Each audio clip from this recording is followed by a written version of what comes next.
지방을 저는 그러니까 이거 고체입니다. 고체 이렇고요. 이것을 자꾸 이제 우리가 옛날에 이제 기름으로 번역하는데 사실은 이제 현대 한국에서는 기름은 사실 액체에 이렇게 돼 있잖아요. 그래서 저는 구분해서 기름과 지방을 나눠야 된다는 겁니다. 그래서 실제로 히브리어로도 틀려요. 기름이라는 단어는 히브리어로 이렇게 쉐멘이라고 쓰고요.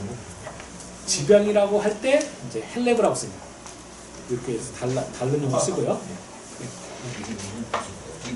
어디? 강의 안에 원어 해설 원해설 가로 안에. 이거는 제가 강의안 만들다가 제가 자꾸 혼자 편하게 그냥 써는 말을 손 못 대고 남은 것들이 개인적인 개인적인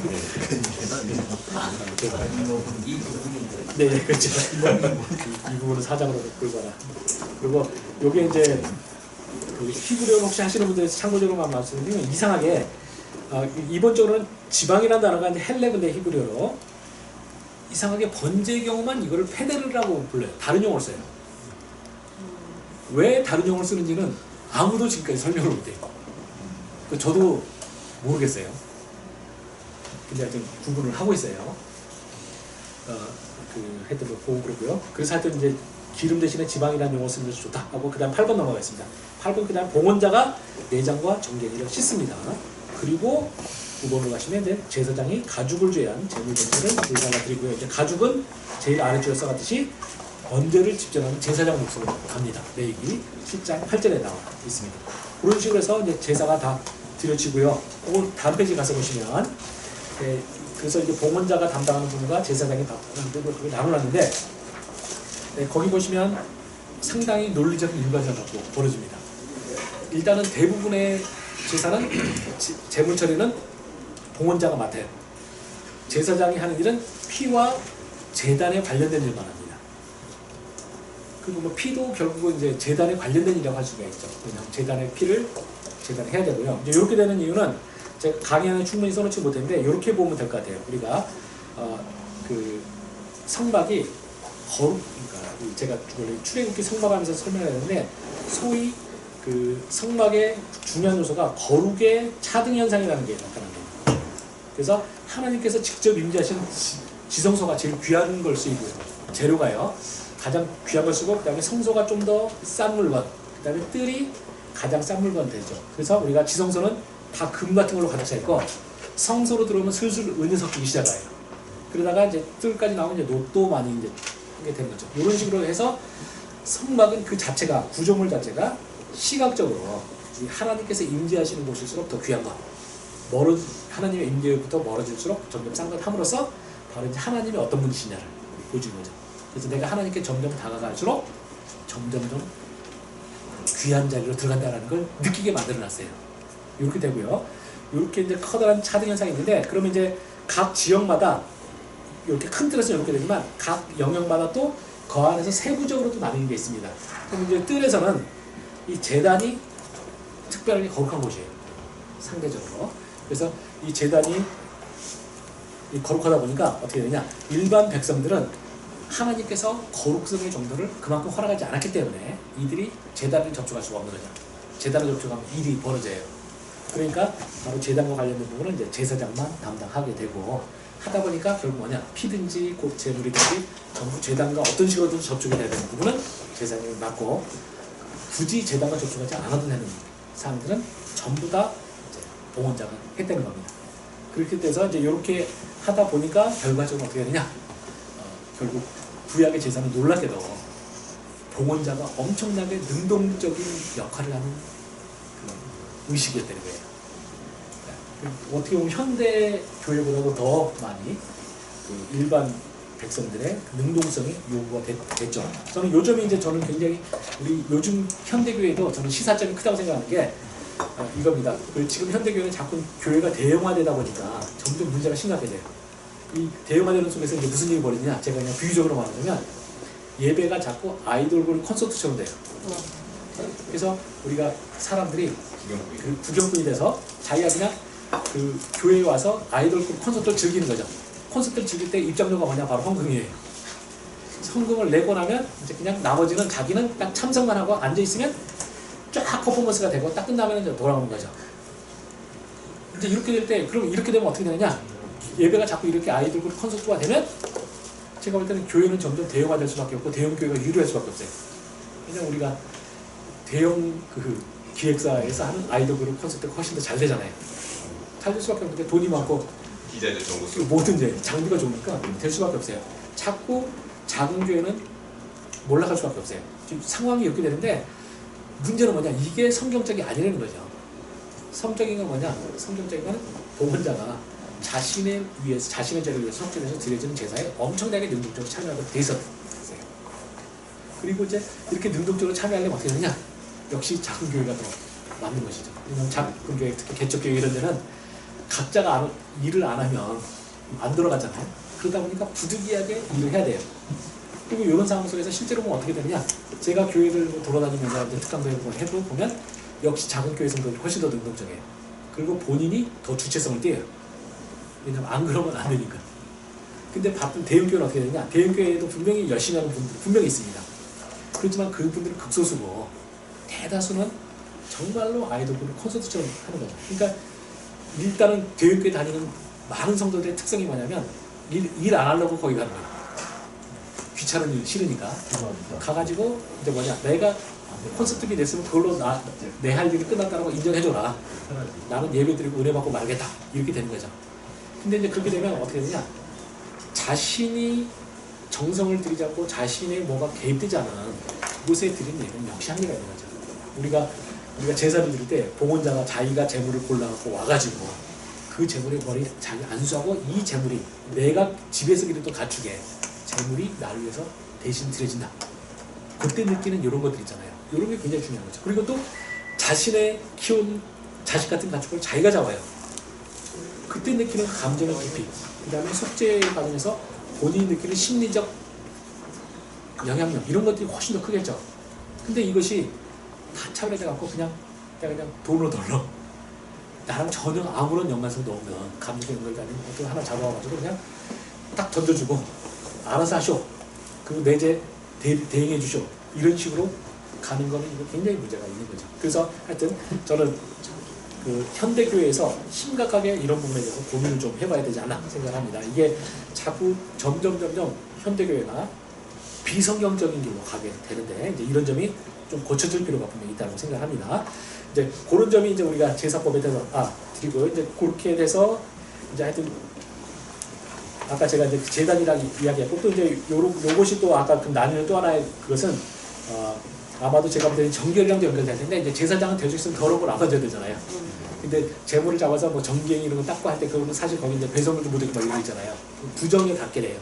아마 이런 걸 피하기 위한 용도가 아닐까 생각합니다. 그래서 하여튼 어찌됐건 능동적으로 작용하게 돼 있고 그렇게 해서 드렸을 경우에 제대로 이제 그러니까 제대로 된 하나님 앞에서 바른 태도를 가진 성도가 바르게 드려진 제사를 했을 때 이제 그대로 제사는 이제 구절에서 하나님께 제대로 받아들여지겠죠. 그래서 화제라 여호와께 향기로운 냄새라 해서 하나님께 향기로운 냄새가 됨으로써 이제 모든 것이 해결됩니다. 요게 이제 제사법의 기본 절차예요. 그렇게 되고요. 이제 보조는 했고 그다음에 이제 앞으로 좀 돌아가시고요. 1번인 쪽으로 가서 보시면 몇 가지 중요한 사항을 좀 말하고 합니다. 저는 이제 흠없는 수컷으로 세마문에서 가져와서 기쁘게 바치면 된다. 이런 부분이 저는 이제 굉장히 제사법에서 또 중요한 부분이라고 생각합니다. 우리가 그 흠없는이라는 표현이 히브리어로는 탐임이라는 단어인데요. 이 탐임은 원래는 완전한 또는 흠이 없는이라는 표현입니다. 그래서 저는 이 부분이 상당히 이제 궁금한데 만약에 정말 흠이 없다라는 제사법에 쓰이는 식의 번역이 있잖아요. 이 번역을 하려면 사실 흠이 없다라는 표현이 또 나와요. 히브리어로 그 무음이라고 되어 있고요. 무음은 무음이 없다는 표현이 이제 그 우리가 민수기 19장 2절 같은 데 나옵니다. 이렇게 쓰면 되는데 그렇게 안 쓰고 자꾸 완전하다는 개념에 탐임이라는 단어를 쓴다. 저는 이 점에서 우리가 제사법의 진짜 신학을 뽑아낼 수 있다 생각을 해요. 그리고 요거는 제가 그 말씀 위로로에 좀 더 제가 풀어서 써놨으니까 거기 좀 참고를 하시고요. 제가 여기서는 이제 강의한 상을 설명하면 이렇게 됩니다. 그러면 우리가 이 탐임이라는 단어가 구약성경에서 어떻게 쓰느냐 그걸 좀 찾아보면은 중요한 대목이 창세기 6장 9절이나 욥기 1장 1절 이런 데입니다. 이 창세기 6장 9절에서 보시면 노아는 당대의 완전한 의인이라 할 때 그때 완전하다는 단어가 요 단어입니다. 요 단어나 이 단어의 동조어고요. 욥기서 1장 1절에서도 역시 뭐 욥이 완전한 의인이라는 걸 표현할 때 역시 또 이 탐임 또는 그 동의어가 사용됩니다. 바로 여기서처럼 이 탐임이라는 단어는 원래는 사람의 도덕적인 측면에서의 완전성 또는 의로움을 나타낼 때 쓰겠다는 표현이고요. 이 표현이 잠언 28장 18절 거기서 보시면 구원이랑도 연결되어 있습니다. 거기서 28장 18절 보시면 성실하게 행하는 자는 구원을 받을 것이니라고 되는데 이 성실하게라는 표현이 완전하게 행하는 자예요. 히브리어로 홀레크 탐임이라고 되어 있어요. 탐임이 나옵니다. 그래서 완전하게 행하는 자라고 번역을 저는 하는 게 더 좋다고 생각을 해요. 성실하게는 너무 의역으로 되어 있습니다. 그래서 결국 여기서 완전한 것은 바로 이제 노아나 이런 사람처럼 그 도덕적으로나 윤리적으로 완전한 것까지 연결되어 있고요. 또 이것이 창세기 17장 1절로 가면 아브라함에게 하나님께서 말씀하실 때 하나님 앞에서 행하여 완전하라라는 또 요구를 합니다. 그래서 그 하야가 이제 B였고요. 탐임이 이렇게 됐고요. 또 이게 아브라함이 요구받고 신명기 18장 13절에서 역시 이스라엘 백성은 역시 동일한 요구를 받았다. 이게 중요합니다. 특히 이 중에서 저는 창세기 17장 1절이 참 중요한 게요. 저는 이게 아브라함의 언약에 대한 이해를 할 때 굉장히 중요하다고 생각합니다. 왜냐하면 우리들은 이제 보통 우리가 구약에 있는 언약들을 크게 두 가지로 나누죠. 여러분이 신학책에서 보시면 그 소위 무조건적인 언약과 조건적 언약 나눠요. 그래서 무조건적인 언약의 대표가 아브라함의 언약, 대표적인 언약이 이제 출애굽기에 이제 시내산 언약 이렇게 나와요. 그래서 아브라함의 언약을 무조건적인 언약이라고 보는 거는 우리가 소위 창세기 15장에서 보시면 이게 횃불 언약이라는 표현도 쓰잖아요. 거기서 보시면 그 아브라함이 그 잠자는 중 이상 중에 보는데 이상 중에서 이런 게 있죠. 그 고기들을 각을 따갖고 이렇게 쫙 이렇게 길 양쪽에 늘어나요. 이런 작업을 하고요. 이렇게 한 다음에 이제 아브라함이 잠들었더니 꿈속에서 이제 하나님을 상징하는 횃불이 불로 하는 하나님이 이렇게 횃불 사이 그 쪼갠 고기 사이로 지나가는 거죠. 그리고 아브라함에게는 이 쪼갠 고기 사이로 지나가면 요거지 않아요. 요즘이 중요한데 이때 이 쪼갠 고기는 뭐냐 하면은 요거는 이제 우리가 그 예레미야서 3장인가요? 거기 보면 나오는데 이제 그 쪼갠 고기는 이제 고대 시대의 이제 언약 관행에 따르면 이제 두 나라가 이제 언약을 맺잖아요. 그러면 이 고기를 양쪽에 쪼개놓습니다. 그리고는 이 사이로 언약 당사자가 한 번씩 지나가요. 그러면서 이제 상징이 뭐냐? 바로 혹시 이 언약을 어기면 우리의 신이 그 언약을 어긴 사람을 이렇게 쪼갠 고기처럼 다 찢어 달리시겠다. 그러니까 저주를 하겠다. 이렇게 하는 게 이제 바로 창세기 15장의 바탕이다. 이런 거죠. 근데 거기에서 이제 하나님께서 아브라함은 지나가는 걸 요구하지 않으셨고 하나님만 지나가시다. 이 속에서 하나님이 이 언약을 지키는 것은 무조건 나만 하고 너에게는 요구하지 않는다. 이래서 이걸 무조건적인 언약이라고 많이 주장합니다.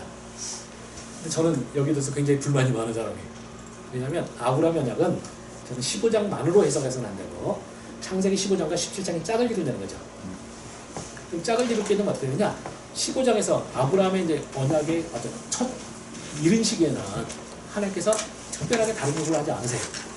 그런데 이제 17장까지 가면 이제 아브라함이 이제 한 20 몇 년 동안 되잖아요. 17장은 이거 이제 아브라함이 하나님 만난 지 24년째 되는 시기예요. 그렇게 됐을 때 하나님께서는 이제 때가 되매 아브라함에게도 요구하는 게 있다는 거죠. 처음에 성숙하지 않았을 때는 내가 보통을 해주겠다 하셨다가 때가 되매 요구를 하게 되는 거죠. 우리가 실제 아이들 자랄 때도 그렇게 하지 않습니까? 여러분이 제일 깐난하기 때는 뭡니까? 그냥 똥만 잘 써줘도 되게 행복해하잖아요. 잘해서 막 칭찬하죠. 근데 애가 24살 됐을 때 계속 똥을 싸댄다. 닦지도 않는다. 그러면 어떻게 하겠어요? 난리 나죠. 어제도 우리 집 한번 난리가 났는데 우리 이제 3돌 좀 넘은 우리 막내가 있어요. 이 녀석이 자꾸 옷을 안 입고 빨가벗고 다니는데 이불에도 안 입어요. 근데 이제 어제는 봤더니 이런 옷을 벗었던 이유가 응가하려고 쌌는데 제가 세수하려고 화장을 딱 들어갔더니 똥이 3덩이 큰 게 있더라고요. 그리고 이놈이 빨가벗고 있는 거예요. 뭔 일을 하냐. 내가 똥 싸놓고 말도 안 하고 빨가벗은 걸로 그 똥 묻은 엉덩이로 다 들고 다닌 거예요. 우리 집 난리가 나고 우리 재한이랑 저랑 우리 나머지 위에 그 형제자매 3명 더 애들이 그 얘가 똥 어디다 처벌하는 순간 그거 찾느라고 이제 이때 수색전을 벌이고 근데 뭐 그 나이 때는 그래도 기웃고 넘어가요. 근데 얘가 24살 됐는데 그 짓을 해봐요. 난리가 나죠. 그러니까 어렸을 때는 용서가 되지만 나이가 되면 성장에 따라서 요구가 되는 게 있어요. 하나님은 똑같아요. 그래서 아브라함 언약은 무조건적인 언약이 아니라 사실은 성경에 있는 모든 언약은요 무조건성과 조건성을 다 갖춥니다. 그래서 아브라함 언약 볼 수 있고요. 반대편인 우리가 조건적인 언약, 발표하는 신해산 언약도요 무조건성이 있습니다.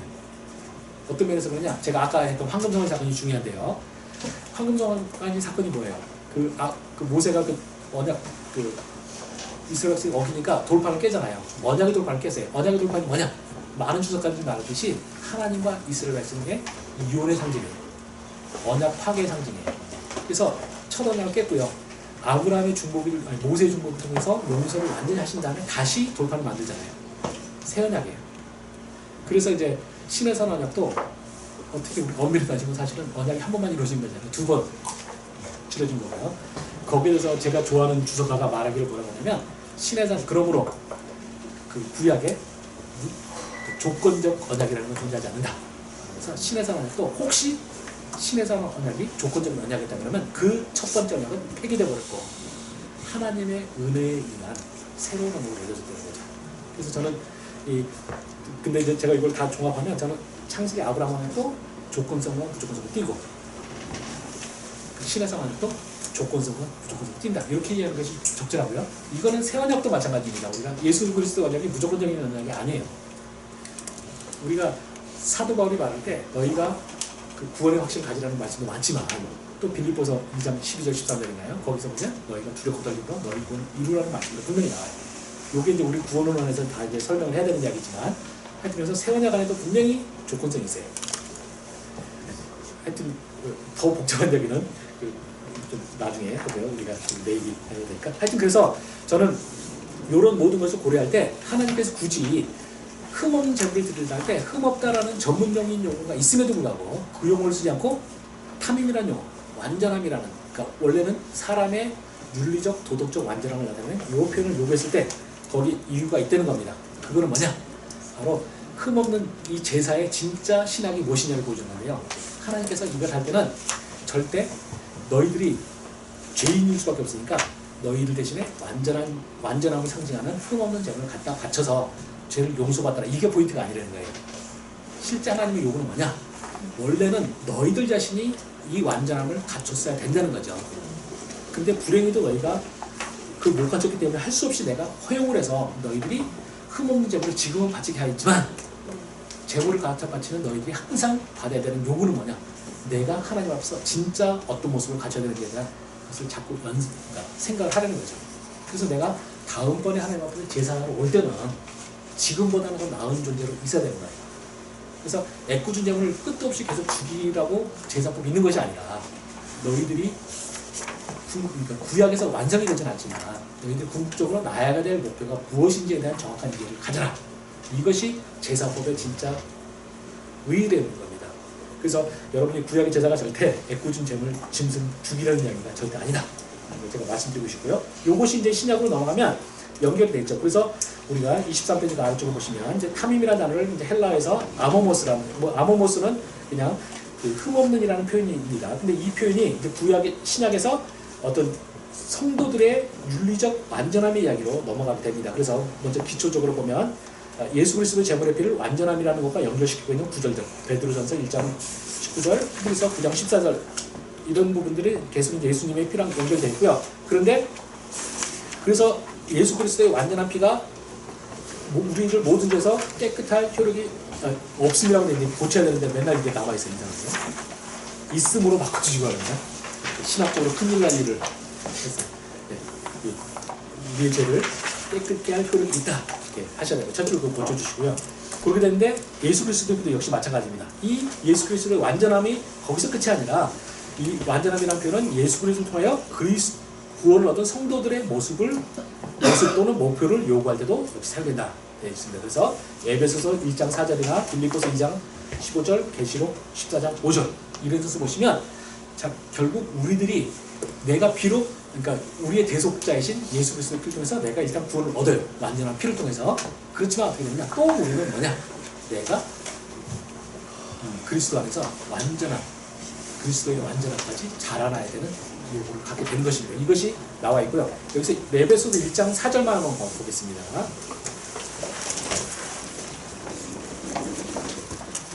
에베소서 1장 4절. 거기 가서 보시면 저는 굉장히 우리의 그 구원으로 관련해서 중요한 표현인데요. 4절, 5절까지 한번 보겠습니다. 곧 창세전에 그리스도 안에서 우리를 택하사 우리로 사랑 안에서 그 앞에 거룩하고 흠없게 하시려고 그 기쁘신 뜻대로 우리를 예정하사 그리스도로 말미암아 자기의 아들들이 되게 하셨느니라라고 되어 있습니다. 그래서 거기서 하나님께서 창세전에 우리를 택하는데 택하심은 목적이 있다라는 거죠. 그게 뭐냐? 4절 후반절에 보시면 우리로 사랑해서 그 앞에서 거룩하고 흠이 없게, 요게 바로 아모모스, 히브리어로 하면 카밈이라는 단어예요. 그래서 그 바로 우리가 거룩하고 흠이 없게 되는 것이 우리 구원의 목적이에요. 그리고 창세전에 하나님께서 우리를 선택하셨을 때도 목적이에요. 그렇기 때문에 저는 이렇게 정리할 수 있습니다. 하나님의 선택과 창세전에 하나님의 선택과 예정은 목적이 있는 예정이다라는 겁니다. 바로 우리가 흠없고 완전한 자가 되는 것, 이게 목적이에요. 우리가 요거를 빼놓고 자꾸 우리가 선택을 얘기하니까 어떻게 되냐? 자꾸 우리는 사람들이 우리 구원을 굉장히 하나님의 선택으로 다 축소시킵니다. 특히 장로교가 제일 위험해요. 그 다른 교단은 어떤 행위라든지 이런 것들 조금 더 이야기해요. 개신교 내에서도. 근데 우리 장로교는 그냥 그야말로 예정으로 다 끝내버리잖아요. 근데 이 예정이 목적이 없는, 그러니까 목적을 언급하지 않는 예정을 자꾸 이야기하니까 우리는 자꾸 하나님의 정당성을 설명하기 힘들어져요. 근데 바로 이겁니다. 그 제가 아까 좋아하는 그 구약 신학책 있잖아요. 거기서 아주 그 학자가 그 선택이라는 섹션에 가서 보시면 나오는데 그분이 이제 말하기 뭐냐? 하나님의 선택과 예정에 대해서 이분은 목적론 쪽이다라는 말이에요. 이 개념이 굉장히 중요해요. 하나님의 선택까지는 목적이 있는 것이다. 목적론 쪽이다라고 얘기를 하셔야 되고요. 그렇기 때문에 하나님께서 창세자를 선택하신 분은 어떻게 되냐? 하나님께서 구원하실 때 나를 그냥 두시는 게 아닙니다. 내가 하나님의 예수를 쓰고 피로 인하여 의롭다 하심을 얻은 칭의를 얻고 나잖아요. 칭의를 얻고 나면 어떻게 되냐? 그때서부터 하나님의 열심에 의해서 나를 계속적으로 거룩하게 바꿔나가시는 프로세스가 시작되는 거예요. 그러므로서 어떻게 되냐? 우리 성도들은 구원의 과정을 내가 이 땅에서 죽기까지 살아가는 동안에 성화의 과정을 내가 열심히 거룩하게 하나님 앞에서 점점 거룩하고 흠이 없는 존재가 되는 과정을 거룩하게 돼야 되는 거죠. 이것이 우리 개신교 구원론의 핵심이에요. 근데 이걸 안 가르치고 자꾸 피로 의롭게 된다는 것까지만 딱 가르치니까 자꾸 많은 사람들이 내가 구원 얻은 사람이 죄 지으면 계속 죽을 때까지 죄만 지으면 어떻게 돼요? 이런 이야기가 나와요. 거기에 대해서 제가 그러니까 우리 개혁주의 신학이 말하고 있고요. 제가 말할 수 있는 답은 뭐냐? 그런 일은 생기지 않는다는 겁니다. 구원 얻은 사람인데 그 사람이 계속 죄에 의해서 마치 그 진주 목걸이를 목에 찬 돼지처럼 계속 돼지 위에서 뒹굴다가 죽고 천국 가는 일은 안 생겨요. 성경 그런 가능성에도 이야기해 나왔습니다. 그냥 남 거룩해져요. 제가 이 말하면 항상 이 말하는 게 오른편에 십자가 오른편에 달린 성도 이야기, 그 강도 이야기하는데 그 강도에 대해서 아주 존 맥어도 목사님이 아주 잘 이야기를 했는데요. 그분이 말하기 뭐냐면 그 강도도 하나님의 선택 과정에 대해서 우리가 알 수 없는 선택 과정에 대해서 그 사람이 그때 구원 얻었지만 그 사람은 자기가 주어진 시간 프레임 속에서 할 수 있는 최선을 다했어요. 그래서 예수님이 바로 참된 분으로 증거하고 그분과 함께 하시고 자기 하는 모든 걸 다 했던 거죠. 만약에 이제 거기서 혹시 예수님이 한 번 좀 더 세게 은혜를 좀 베푸셔가지고 그 우편에 달린 강도가 거기서 십자가에서 죽지 않고 내려왔다. 아마 그러면 모르긴 몰라도 그리고 그 강도가 정말 구원 얻은 성도였다. 그러면 그 강도는 초대교회에 아마 중요한 역할을 한 사람일지도 몰라요. 증언의 강도, 내가 예수님과 같이 죽을 뻔까지 했는데 살아나서 했다 그러면서 했을 거고, 그러면 진짜 구원 얻은 사람이 됐을 거고요. 만약 그 사람이 내려와가지고 또 옛날로 돌아가서 할 때는 이제 정말 그 잠깐 구원을 맛보고 다시 허치까지 한 거죠. 요게 이제 그 우리 이 개혁주의 구원론의 틀을 잡아준 사람이 그 청교도 중에 윌리엄 펄킨스라는 분이 있어요. 이 사람이 쓴 황금사슬이라는 굉장히 중요한 책이죠. 이 책을 좀 조지신학자들이 좀 번역 좀 했으면 좋겠는데 아무도 번역을 안 하시더라고요. 사실 우리 구원론이 여기에 기초하고 있습니다. 이제 칼빈의 기독교 강호의 이제 그 구원론의 시스템을 정리해갖고 된 거고요. 이제 거기 가면 출발점이 이제 이중선택이라고 하죠. 영벌을 받을 자와 영원 구원을 받을 자를 이제 나누는 거죠. 그렇게 되면 이쪽으로 두 갈래 길이 이제 쭉 진행이 됩니다. 그리고는 나중에 최후의 심판을 보자에서 만나요. 근데 만날 때 보면 이제 여기서 보면 이 황금사슬이 필요하게 그림을 다 그려놨어요. 여기서 보시면 구원 얻을 사람이 때때로는 구원에서 떨어진 것처럼 죄로 빠지나 이런 길이 있어요. 근데 이러다가 이 사람이 이제 돌아오는 게 있고요. 반면에 영벌을 받을 자가 또 때때로는 하나님의 은혜나 구원을 맛보는 게 있어요. 근데 그렇지만 그 사람은 결국 예정대로 이렇게 가게 되고, 요거를 이제 소위 황금 사슬이라고 해서 이렇게 각 단계마다 쫙 여러 갈래 길로 해갖고 돼 있는 게 있습니다. 그래서 저런 그림을 갖고 있으면 참 도움이 되는데 안 돼 있고요. 아쉽게도 책 갖고 이제 전체를 다 번역한 사람은 없고, 그냥 우리나라 이거를 구글 쳐보시면 황금 사슬에서 이제 한국으로 이제 그 사슬에 대한 그림을 그려놓은 게 있어요. 보시면은 우리 구원의 시스템을 제대로 이해하시는 데 도움은 됩니다. 하여튼 그래서 여기 하여튼 그 흠없음이라는 것이 그래서 제사법에서 굉장히 중요하다. 이 흠없음은 결국 제사법이 궁극적인 지향점이 뭔지를 보여준다. 그리고 우리들에 대한 삶에 대한 요구에 대해서 그걸 보여준다는 것이 굉장히 중요하고요. 또 좀 넘어가셔가지고 중간에 나머지 중요한 부분이 많지만 좀 넘어가셔서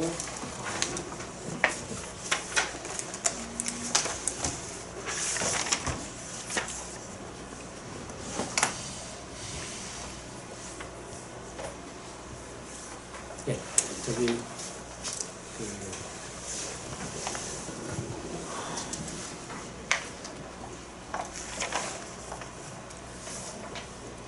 그다음에 저기 27페이지로 가져와 봐주시기 바랍니다.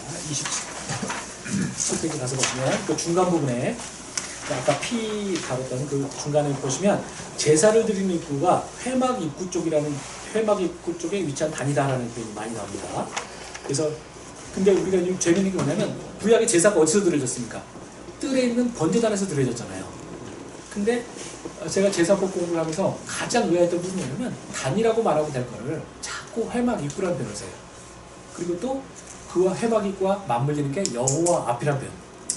회막 입구 여호와 앞이라는 표현이 계속 많이 씁니다. 이것이 무엇이냐? 그런데 저희 이제 궁극적인 질문이었고요. 여기에 대해서 레위기 주석가들이 말하고 있는 사람이 사실 없어요. 근데 제가 이제 여러 가지 신약과 구약을 모든 걸 다 종합해서 볼 때 저는 이렇게 생각합니다. 바로 이 구약에서는 이 제사를 단에서 드리도록 되어 있는 겁니다. 그러니까 봉헌자들이 일반 봉헌자들은 사실은 자신이 구약의 종교 시스템 속에서 하나님 앞에 가장 같이 다가올 수 있는 것이 어디냐? 바로 성막들이었어요. 제사를 드리는 회막 입구 부분, 제단과 회막 입구 사이 정도 그 공간이었는데 그 제사를 원래는 단에 드리지만 거기를 말하지 않고 회막 입구 또 여호와 앞이라는 계속 표현을 쓰는 건 뭐냐 할 때 저는 그것이 바로 구약의 제사법에서 그리고 있는 봉헌자가 정말 그리고 있는 자신의 궁극적인 목표가 어딘지를 보여준다는 거죠. 원래 하나님께서 원하셨던 건 뭐냐면 하나님과 죄인인 이스라엘 백성 사이에 완전한 연합, 완전한 임재와 하나됨이죠. 바로 그걸 위해서 제가 그림을 그리자면 지성소, 성소, 그 다음에 틀이 있으면 바로 비록 제사는 이 제단에서 드려지지만 사실은 봉헌자가 목표는 어디냐? 그게 아니라 회막 입구. 회막 입구가 구약의 백성이 갈 수 있는 마지막 지점이에요. 근데 여기 이야기하고 회막 입구라는 언급이 자꾸 나오는 이유는 뭐냐? 그 지향점을 보여주는 거고요. 회막 입구가 더불어 자꾸 여호와 앞이라는 표현을 쓰는 게 뭐냐? 결국 구약의 이스라엘 백성이 가야 되는 것은 어디냐? 하나님, 진짜 하나님의 존재이에요. 이게 목표인데 구약에서는 종교 시스템상 이게 막혀 있는 거죠. 그러니까 그럼 어떻게 되냐? 봉헌자는 제물을 들고 와가지고 단에서 제물을 드리면서도 바라보기 눈은 어디를 향하느냐? 바로 회막 입구를 통해서 지성소로 상징되는 여호와의 임재의 장소를 바라보는 거죠. 이게 구약이 바라는 곳이에요. 근데 구약에서는 절대 이 마지막 경계선을 못 넘어요. 요거죠. 근데 그렇지만 못 넘음에도 불구하고 자꾸 구약의 성도들에게 하나님께서 요구하는 건 뭐냐? 너희들이 바라볼 것은 나 자신, 하나님 자신이라는 거죠. 이렇게 되는 거고요. 바로 이렇게 되면 바로 이것을 통해서 우리는 레위기에서 신약으로 넘어가게 되는 겁니다. 그래서 제가 이제 추구하는 기독론은 저는 이런 건데요. 저는 구약의 하나하나, 제사법이나 성막의 구조물 하나하나에서 예수님을 억지로 찾아내는 게 아니라 이 결국 구약은 뭐냐 할 때 구약을 전체로 합치면 구약을 잘 연구하면 한계점이 드러나요. 그래서 이거를 다시 말해서 이건데 저는 제가 구약을 쭉 공부하면서 구약학자로서 구약을 공부하면 저는 구약은 99.99% 완벽한 종교라고 생각합니다. 엄청 좋은 종교예요. 우리가 몰라서 그렇지 알면 알수록 기가 막히게 좋은 종교예요. 근데 제가 이야기하면 항상 사람이 따지고 드는 게 그렇게 좋은데 뭐하러 예수님을 믿으세요? 저한테 이 질문을 던집니다. 그 이유는 바로 그거예요. 99.99%는 아무리 좋아도 100은 아니에요. 그래서 이 99.9까지 구약의 한계점까지 제가 가보는 거죠. 제사법이라는 거. 가면 99.99% 가면 절벽이 나타나요. 그래서 구약의 성도는 여기서 바로 보게 되는 거죠. 그리고 0.1%만 더 가면 되는데 거기에는 도저히 자신의 힘으로 건널 수 없는 시면이 나타나요. 시면이 나타나는데 시면 너편에 구약의 진짜 궁극적인 목표인 하나님 계시는 거죠. 못 넘어요. 바로 이걸 넘게 해주는 존재가 누구냐? 항상 보면 신약에 가면 이 구약의 99.99%에서 넘는 게 바로 예수님이에요. 바로 예수님이 십자가에 달리심으로써 바로 그동안 막혀있던 회막 입구뿐만 아니라 지성소 휘장까지 짓잖아요. 짓고는 여호와의 보좌 앞으로 나가게 하시는 거죠. 그래서 히브리서 10장에 나와 있는 것처럼 여러분 우리가 여호와의 보좌 앞으로 하나님의 보좌로 나가는 담대함을 얻었나니. 그래서 그 십자가에 십자가 달리심으로써 지성소 휘장이 찢어지고 보좌가 열리는 거죠. 그래서 바로 구약이 저는 99.9% 좋다고 정말 생각을 합니다. 저는 공부해보면 해볼수록 진짜 좋아요. 구약이. 제가 아까 율법의 유연성 이런 거 다 이야기했잖아요. 율법의 정신을 모르니까 그렇지 알면은 율법도 기가 막힌 거예요. 근데 그 모든 것의 99.9% 가면 항상 구약에서 절벽이 넘어요. 절벽은 항상 못 넘어요.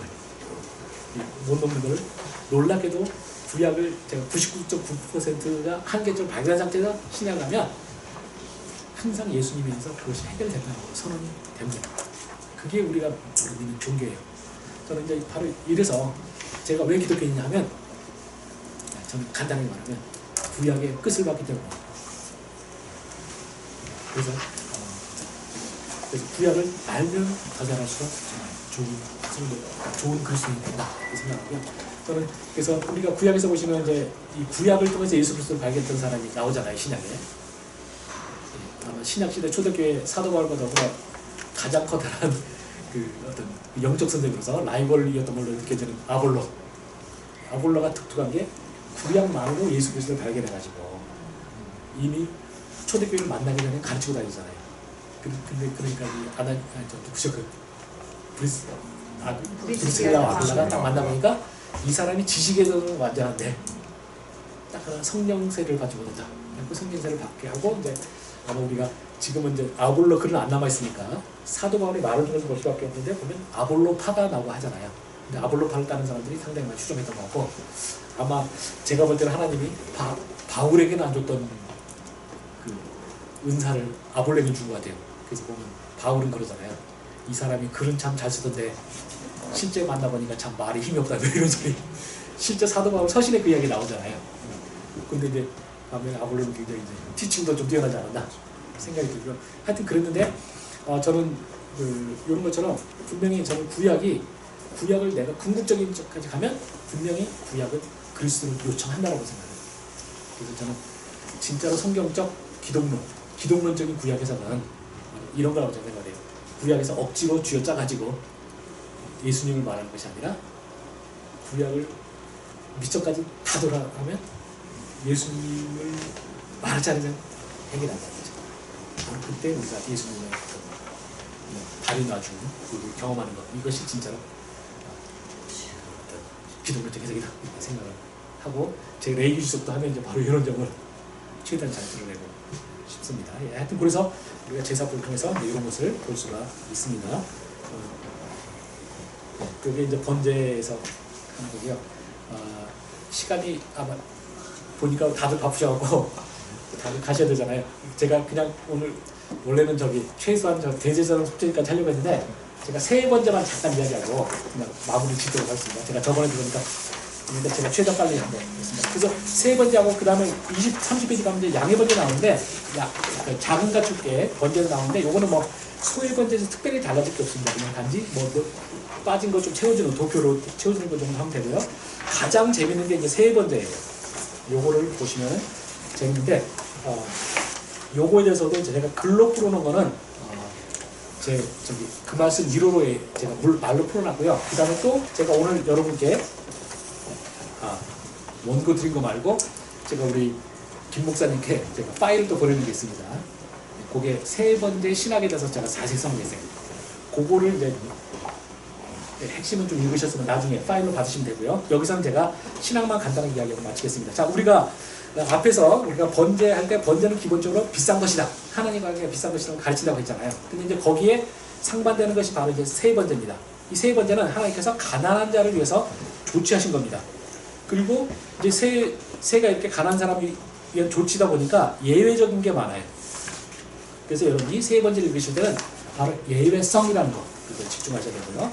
근데 예외적인 것만 강조하다 보면 또 뭐가 문제입니까? 이 가난한 사람들이 하나님 앞에 제사를 드리면서도 죄송할 수가 있잖아요.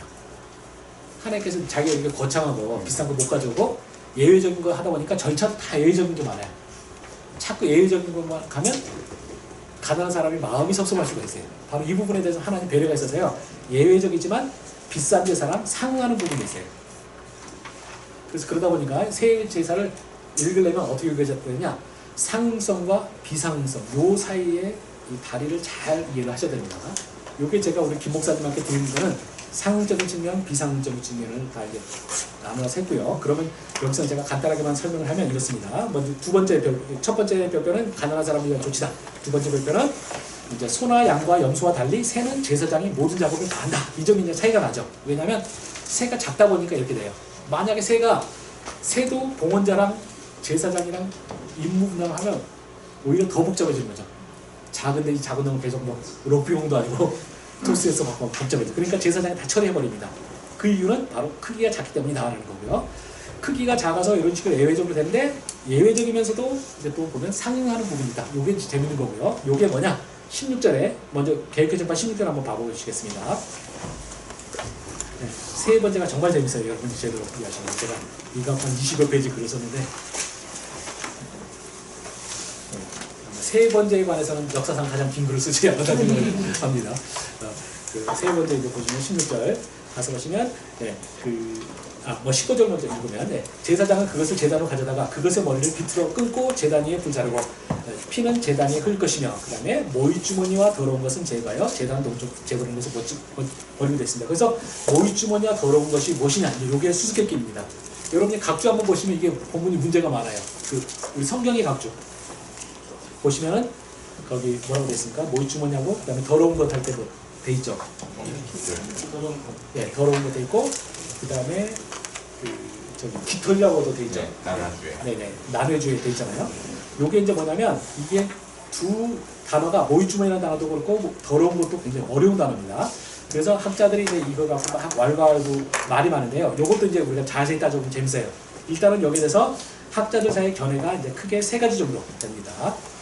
그럼 제일 처음에는 뭐냐면 통상적으로 지금 많이 나오는 견해는 모이주머니와 깃털을 제거한다고 되어 있습니다. 그럼 여기서 우리가 여러분 먼저 모이주머니가 어디를 봤습니까? 이제 우리가 요즘에 이제 우리가 도시화되다 보니까 새를 잘 모르잖아요. 그래서 위로 많이 생각하는데 위가 아니에요. 네. 우리가 위는 여기 있고요. 모이주머니는 새의 목 부분에 있는 부분인데 이게 이제 임시 저장소 같은 거예요. 제가 농담으로 말할 때 이제 하나님께서 새를 위하여 주신 루이비통 가방이다. 그래서 새가 모기를 먹잖아요. 그럼 일단 위로 안 들어가고 모이주머니로 들어가요. 그래서 새가 많이 먹으면 목이 이렇게 뿔룩 튀어나와요.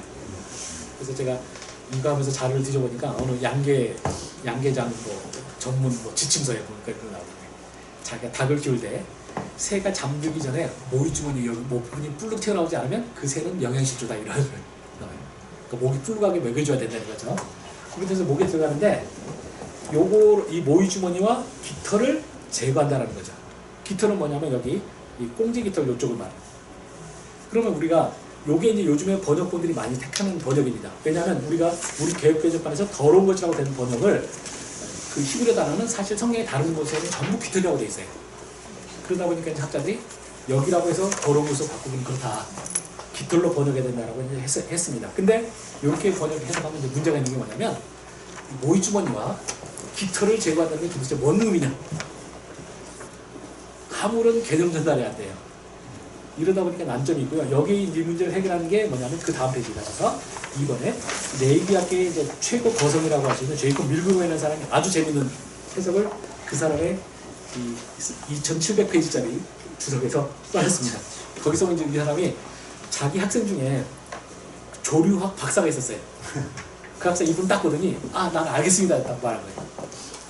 문제를 해결할 수 있습니다. 그러니까 뭐냐면 이 사람은 이제 이 모이주머니라고 번역된 게 사실은 이 모이주머니가 아니라 이 여기 닭의 꼬리 부분, 꼬리들 날린 부분이에요. 저 부분을 그 칼집을 이렇게 내고요. 칼집을 낸 다음에 요것만 갖고 하면 힘이 안 받으니까 깃털까지 같이 잡는 거예요. 제사장이 꼬리 깃털에 그 꼬리에 이제 칼집 내고 딱 잡고 쫙 잡아내면 한 번에 새 내장이 다 빠져나오거든요. 그래서 원샷에 끝낼 수 있는 거죠. 요게 이제 중요한 게 뭐냐면 새는 각을 못 뜨게 돼 있잖아요. 각을 못 뜨면서도 소나 양의 번제처럼 내장을 꺼내서 씹는 일 있잖아요. 요거를 흉내낼 수 있는 방법, 그게 이것이다 한 거죠. 그렇게 되면 어떻게 되냐, 바로 새 번제가 더 큰 짐승의 번제랑 차이가 나면서도 상하는 부분이다 이렇게 해석했어요. 그래서 이 사람이 밀그룹 워낙 중요한 학자다 보니까 이제 인기를 굉장히 끌고 있는 해석이에요. 세 번째 해석은 우리 성경이 택하고 있는 해석인데, 모이주머니와 그 내용물이 이제 배설물이라고 되어 있는데 사실은 이건 배설물이 아니죠. 원래 모이주머니 있는 거 더러운 건 아니에요. 어느 정도 좀 뭐가 액이 묻어 있긴 하지만, 근데 하여튼 상징적으로 충분히 이제 모이주머니와 배설물을 함으로써 요거는 이제 요건 또 나름대로 메이크 센스 하는 게 뭐냐면, 자, 우리가 새를 각을 뜨지 않는데 내장을 소나 양처럼 내장을 처리하는 흉내를 낼 수 있는 방법이 뭐냐, 바로 이 모이주머니라는 거죠. 이 모이주머니는 바로 이 몸통 전에 목 아래쪽에 있어요.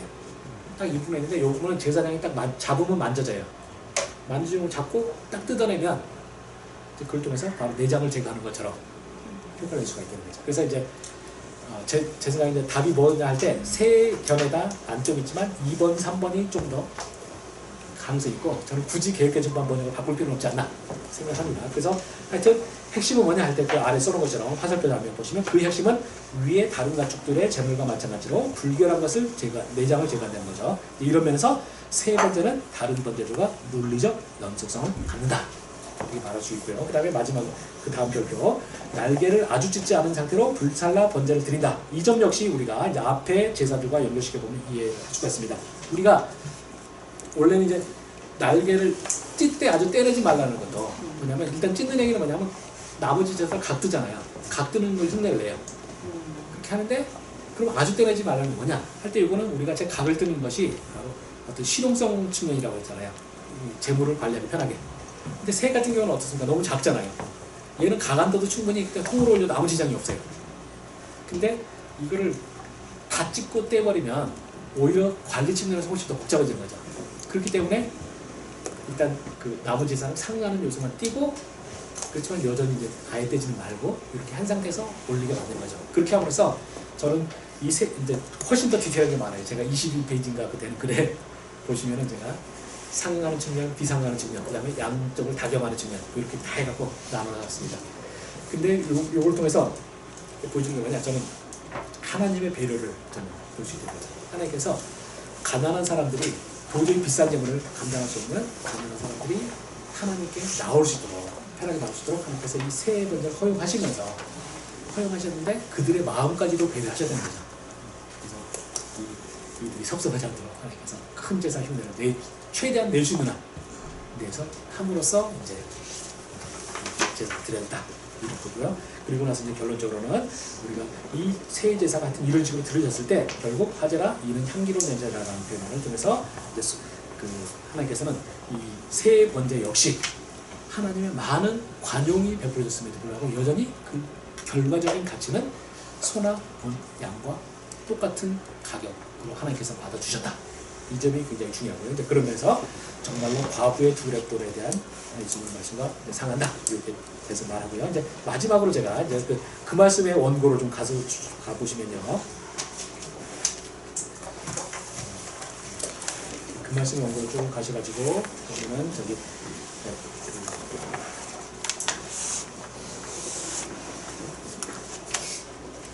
제가 여기서 설교도 쓰래가지고 제가 아주 스트레스 받는데 5단계 적용이고, 이게 그 소외 번제 이제 그 페이지가 33페이지로 가시면 이제 그 소외 번제 하면서 이제 적용이고, 그 다음에 이제 34페이지 가시면 이제 설교, 소외 그 번제를 갖고 어떻게 소외할 것이냐 할 때 하나님의 라이언 일병 구하기라는 썼습니다. 여러분이 라이언 일병 구하기라는 영화는 다 아시잖아요. 이 라이언 씨 집안에 이제 자식이 4명 있었어요. 근데 4명이 다 제2차 대전에 투입이 됐습니다. 그리고 이제 이 중에서 위에 3명이 죽을 때는 전사됐다는 소식을 이제 미국 정부가 얻어요. 저는 이런 거 보면 미국 정부가 참 배려심 있는 정부라 생각하는데 셋이 죽었다는 딱 정보를 듣고 나니까 이제 그리고 이제 막내 하나 살아남아 있다는 걸 깨달은 거죠. 이제 그 상태에서 막내가 죽어버리면 이 시간에 다 자식이 멸절하잖아요. 그러니까 이제 그 정부에서 어떻게 하냐면 이 4번째 얘를 찾아서 빨리 얘는 군대 바로 퇴역시켜라 했는데 딱 조사해보니까 얘가 노르망디 상륙 가장 치열한데 투입됐던 걸 깨달은 거예요. 그렇게 하니까 이제 그 미국 상부에서 우리 누구죠? 그 배우가 누구죠?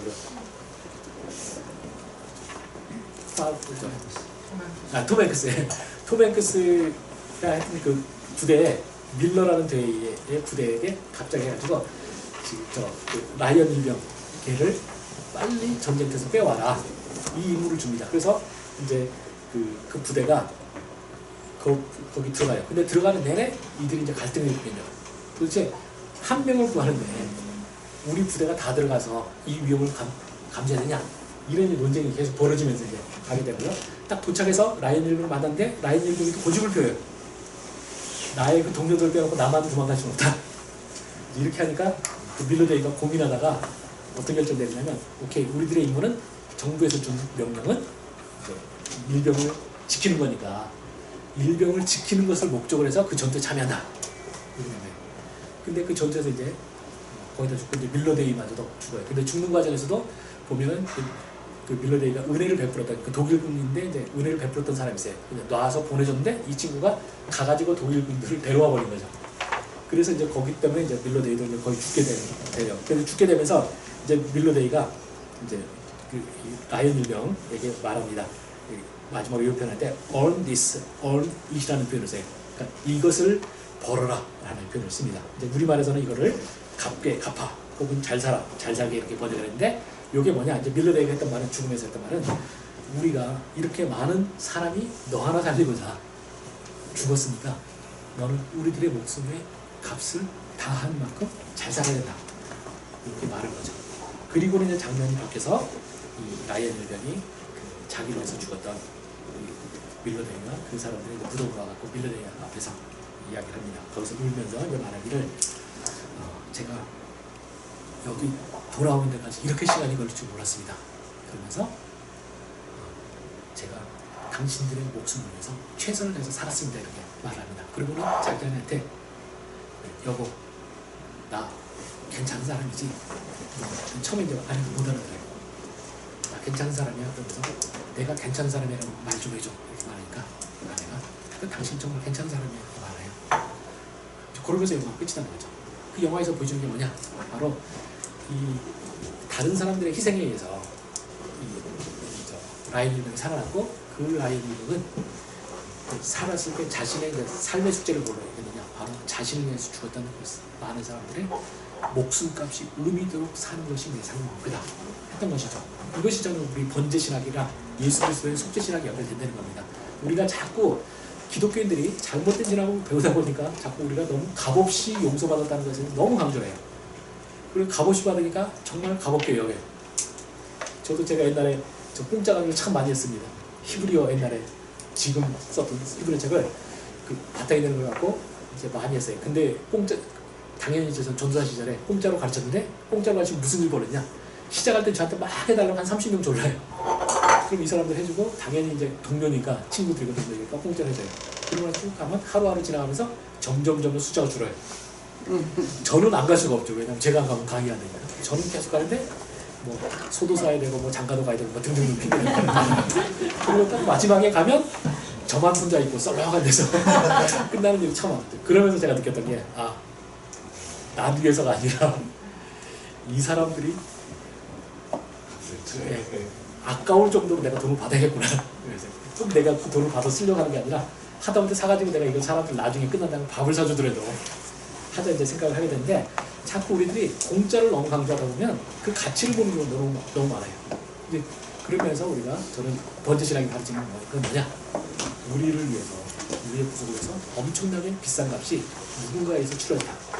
구약에서는 짐승, 신약에서는 예수 그리스도라는 우주보다 비싼 값이 치러졌다는 걸 이해를 해야지만 그때 우리는 내가 어떻게 살아야 될 것인지가 설명이 되는 거죠. 그래서 우리 기독교인들에게 삶의 윤리가 있느냐 그러면 저는 우리 개혁주의권에서는 예스라고 말하는 겁니다. 그건 뭐냐? 예수 그리스도께서 죽으신 목적 자체, 그리고 더 나아가서는 하나님께서 창조 때부터 기획하신 그림이 우리가 흠이 없고 거룩한 삶을 살기 위한 것이다 하는 것이죠. 이 모든 것이 번제신학의 집약이 됐습니다. 이게 제가 보고요. 속죄제랑 속건제는 고대로 제공합니다. 네, 마치겠습니다. 수고하셨습니다. 이거까지 다 제가 모르겠고요. 혹시 한 대가는 한 번 정도 더 하면 제가 일단은 저는 속죄제 대전제적인 속죄제나 속건제는 우리의 또 신앙생활과 관련해서 굉장히 많아요. 그 정도 하고 그거 할 때는 4시간 딱 필요하지 않을 수 있는데 그러면 나머지 것들 있잖아요. 좀 해주면은 한 번 정도 더 하면은 제가 그냥 핵심적인 거는 전부를 할 수 있지 않을까. 다음 주는 그렇죠. 하면은 뭐 이왕 연결할 거면 서로 끊을 거 없이 다음 주에 하면 다음 달에 하면 괜찮을 것 같고요. 뭐 그러고 나서 저도 이제 졸업하고 저도 이제 글 쓰는 것 때문에 스트레스 받아 있지만 이왕 시작한 거면 마무리 좀 잘해서 혹시 원하시면 그렇게 해도 되고 아니시면은 제가 그 말씀 통해서 계속 글을 쓰고 있으니까 그걸 뭐 보셔도 되고 합니다. 3월달에 한 번도 못 쉬고 죄송하지 말고 하고 싶던데 네, 그 셋째 주가 17이나 20일. 혹시 하면 17일이 제가 더 나올 거 같아요. 그러면 17일 날로 한 번 더. 우리 책을 이렇게 했는데 우리 끝내는 거.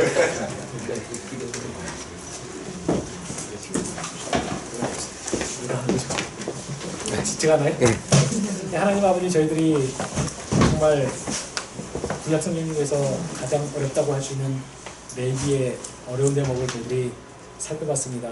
저희들의 이런 수고가 저희들이 하나님 앞에서 더 좋은 말씀의 선생이 되는 걸음이 되게 해주십시고 또 여기서 깨달은 것들을 또 우리 주의 성도들에게 가슴에 파고들 수 있도록 저희들이 전달할 수 있는 은사도 주께서 허락해 주옵소서. 저희들의 삶의 모든 것이 하나님으로부터 나오고 또 하나님에게로 가문을 저희들이 고백드렸고 예수 그리스도의 이름으로 기도드렸습니다. 아멘.